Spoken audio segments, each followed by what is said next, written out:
इसका नाम है बहुपद, अंग्रेजी में बोलते हैं पॉलिनोमियल। तो इस रिमेडियल क्लास में बात करेंगे 1 नंबर और 2 नंबर वाले प्रश्नों की। ठीक है, तो सबसे पहली बात, इसमें 1 नंबर का ऑब्जेक्टिव आता है। इसको कौन सी अक्ष बोलते हैं? एक्स अक्ष। और इसको वाई अक्ष। यहाँ पर मूल बिंदु होता है। अब एक ग्राफ बनाएंगे तो आपको ये देखना है कि एक्स एक्सिस को कितने बार कट किया है। एक्स एक्सिस को जितने बार कट करेगा वही हो जाएगा शून्य।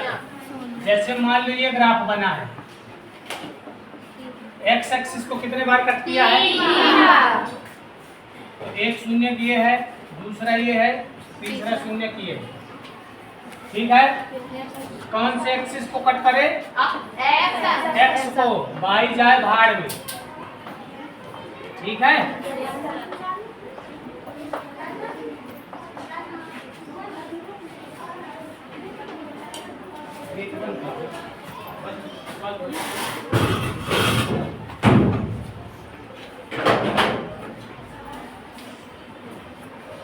इसमें कितने शून्य हैं? 4। ये दिख रहे हैं? Yes sir. आपको भी फटाफट बनाते चलना है। 1 नंबर का ऑब्जेक्टिव में आता है। ज्यादा इस पर बात नहीं करेंगे, बस आप समझ लीजिए। चलो बताओ भाई, इसमें कितने शून्य हैं? एक भी नहीं। शून्य है। एक भी नहीं मतलब क्यों नहीं है? क्योंकि इसने एक्स एक्सिस को नहीं काटा ही नहीं। ठीक है,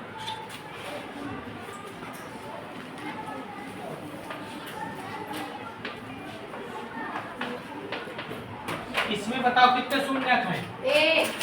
क्यों है एक? क्योंकि रेखा ने ग्राफ को एक बार कट किया है।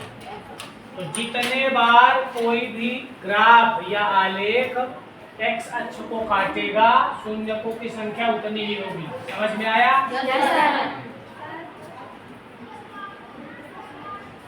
जिसको वहां से नहीं दिख रहा हो, इधर आमने सामने आ जाना। ठीक है, यहाँ पे आ जाइए आप।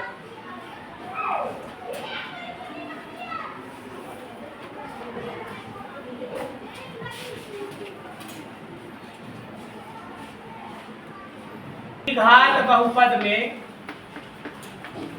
द्विघात जो बहुपद होता है वो ऐसा होता है, एक्स की घातें 2 धन बी एक्स धन सी। ठीक है, ये तो ये हो गया द्विघात बहुपद का मानक रूप हो गया। कौन सा रूप हो गया? मानक रूप। अंग्रेजी में कहते हैं स्टैंडर्ड फॉर्म।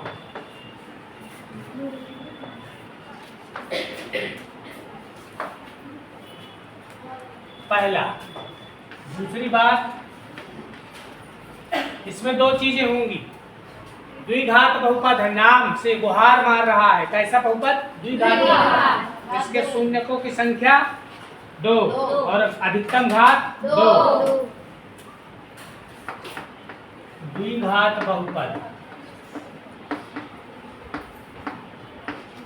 की अधिकतम घात, अरे बोलो भैया, 2।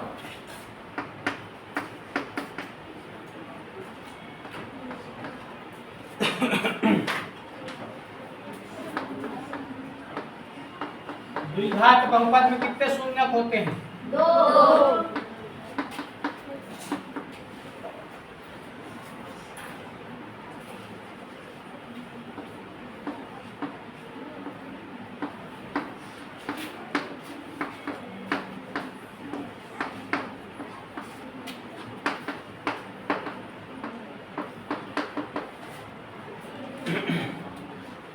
इसमें 2 सूत्र और आते हैं अत्यंत महत्वपूर्ण। जो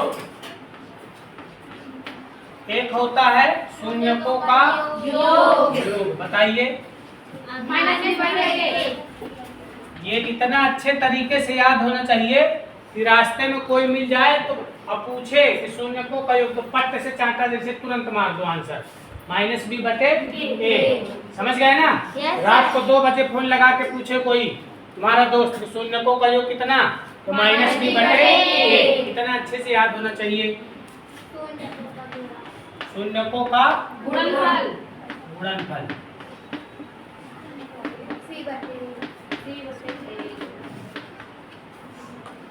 अच्छा, शून्यकों का योग को कहते हैं अल्फा धन बीटा बराबर कितना माइनस बी बटे ए। अल्फा भी शून्यक है, बीटा भी शून्यक है, तो शून्यकों का ये हो गया योग, और एक होता अल्फा गुणे बीटा बराबर सी बटे ए। इस तरीके से भी लिख सकते हैं। अब एक है द्विघाती बहुपद का सूत्र, कौन बताएगा? योगेश्वरी बताएगी। द्विघात बहुपद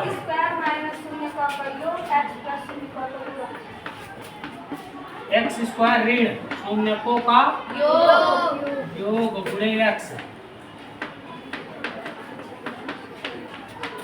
धन शून्यकों का गुणन। तो ये हो गया पाठ 2 का मसाला। ठीक है, पाठ 2 से इतने सारे सूत्र बनते हैं, इतनी सारी चीजें बनती हैं जो ऑब्जेक्टिव में आ सकती हैं। समझ गए?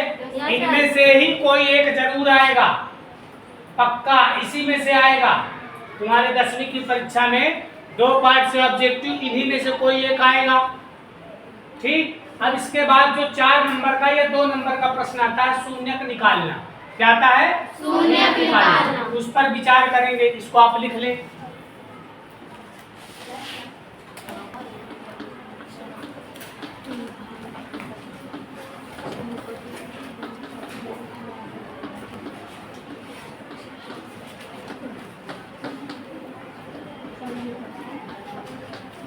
अब 3-4 प्रश्न करेंगे जिसमें अपन को क्या निकालना है? शून्य।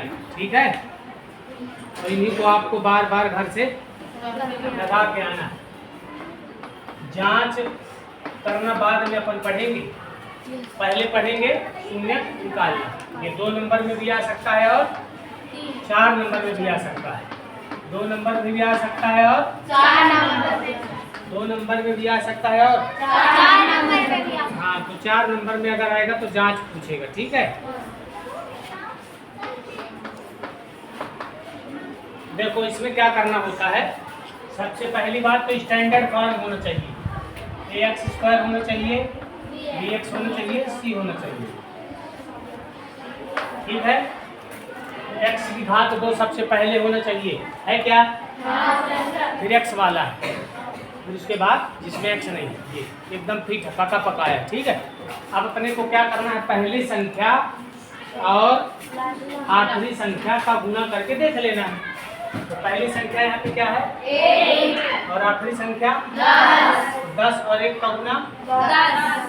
मेरा फर्क है, 10 1 कम 10 आया, 10 के टुकड़े टुकड़े करके देख लो, खुला करा लिए 10 का। ठीक है, अब पहला और आखिरी जैसा लिखा था वैसा लिख लेना है। केवल बदलाव होगा ये इसमें बीच वाले में। ठीक है, बाकी अगल बगल बहुत जहरीले, इनको कुछ नहीं करना, बीच वाला ही बदलना है। ठीक है, बीच वाले को ही बदलेंगे अपन।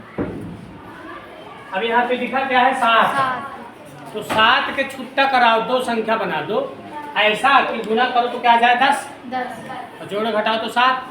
तो 7 1 और 6 भी होता है, 2 और 5 भी होता है, 3 और 4 भी होता है, लेकिन ये 3 चौको 12 हो जाएगा। चाहिए अपने को 10। क्या चाहिए? और ये 6 कम 6 हो जाएगा, तो ये भी लफड़ा मच गया।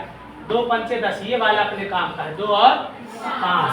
तो ये 7x की जगह चाहे पहले 2 लिख लो, चाहे बाद में 2 लिख लो, चाहे 2x धन 5x लिखो, चाहे 5x धन 2x लिखो। आ रहा है समझ में? इसके बाद बहुत ही आसान है, लेकिन बनेगा कैसे? करने से। आसान है तब भी बनेगा कब? जब लगाओगे। ठीक है,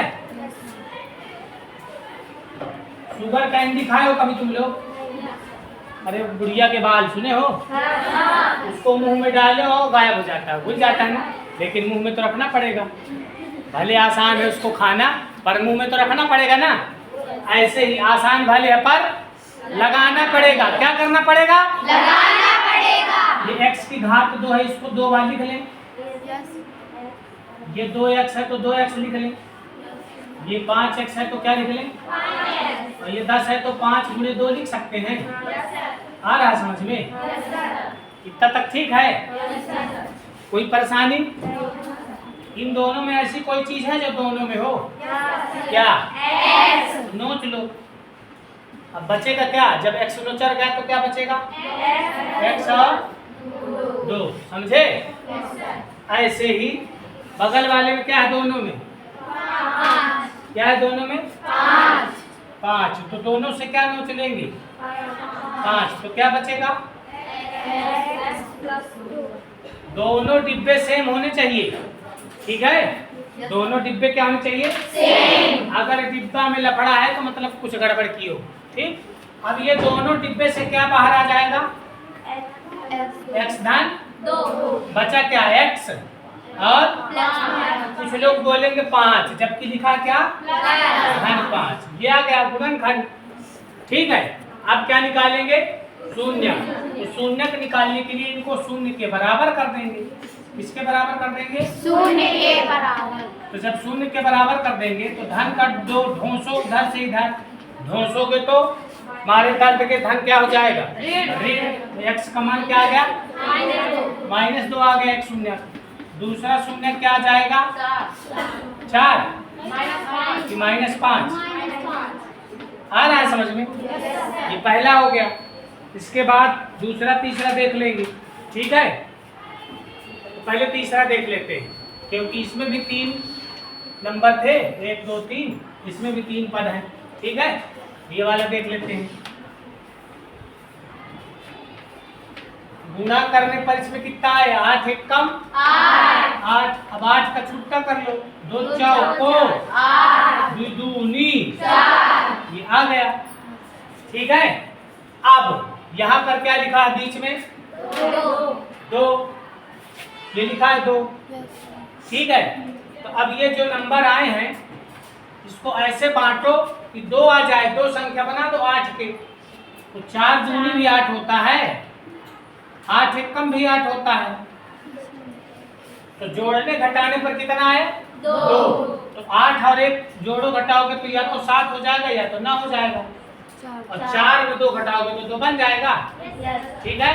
तो ये वाला अपने काम का, ठीक? अब आ जाते हैं किसमें? 4 और 2 में। तो ये x² 4x 2x और ये 8। पहला और आखिरी वाले में कोई बदलाव नहीं करेंगे, बदलाव होगा बीच वाले में। बस अभी इसमें धन और ऋण में लफड़ा मच जाता है, ठीक है? तो धन और ऋण में लफड़ा ना बचे उसके लिए अपने को ये ध्यान देना है कि अगर इसका चिन्ह क्या है? तो बड़ी संख्या क्या होगी? और छोटी संख्या, ठीक? अब दोनों में ये x की घात 2 है, इसको लिख सकते हैं x लिख सकते हैं कि नहीं? 2x और 8 को लिख सकते हैं, 2 गुणे 4। इन दोनों में क्या दिख रहा है? तो बचेगा क्या? धन। इन दोनों में क्या दिख रहा है? 2। क्या बचेगा? दोनों डिब्बे सेम हैं? डिब्बा सेम नहीं होगा तो लफड़ा मचेगा। दोनों डिब्बे सेम मतलब बात बन जाएगी, x - 4 और x धन 2। अब क्या निकालेंगे? शून्य। कैसे निकालेंगे? इनको शून्य के बराबर कर देंगे। x ऋण 4 बराबर 0। तो जब 0 के बराबर किया, ऋण 4 को ढोंस दिया उधर से, क्या हो गया? धन का 4। समझ गए? और धन का 2 है, उधर से इधर आएगा, अच्छा अंतर करोगे कितना हो जाएगा? -2। ये आ गया शून्य। ये रफ वर्क है, ठीक है? ये कौन सा वर्क है? क्वेश्चन के बगल में भी आप कर सकते हैं, तो जांचने वाला देखेगा तो कहेगा हाँ इसने किया है प्रयास। आखिरी क्वेश्चन देख लेते हैं। इसमें 2 ही पद हैं। कितने पद हैं? 2। इसका सीधे शून्य निकल आएगा। इसको किसके बराबर कर दो? 0 के। करने के तो तरीके बहुत सारे हैं, पर ये सबसे सरल है, ठीक है ना? इसलिए उसको बता रहे हैं। ऋण का 3 इधर आके धन का 3। घात जब एक साइड से दूसरे साइड जाती है तो रूट बन जाएगी, ठीक है? 2 चिन्ह हो जाएंगे क्योंकि घात 2 है। तो एक हो गया धन का √3, एक हो गया। ऐसा ही एक प्रश्न और है, t² ऋण 15। अब ऋण 15 को इधर ले आएंगे तो क्या हो जाएगा? धन 15 हो जाएगा। इसको शून्य के बराबर कर लेंगे तो ये धन का 15 हो गया। 15 में शून्य जोड़ोगे तो कितना आएगा? 15 आएगा। घात 2 उधर से इधर आए तो अंडर रूट हो गया। ये कितने आ गए? एक बार धन का अंडर रूट 15 और एक बार ऋण का अंडर रूट 15। समझ गए? ऐसे शून्य को निकालना है। जांच अगले लेक्चर में बताई जाएगी। यहाँ तक फिलहाल करिए। ठीक है? Yes, sir.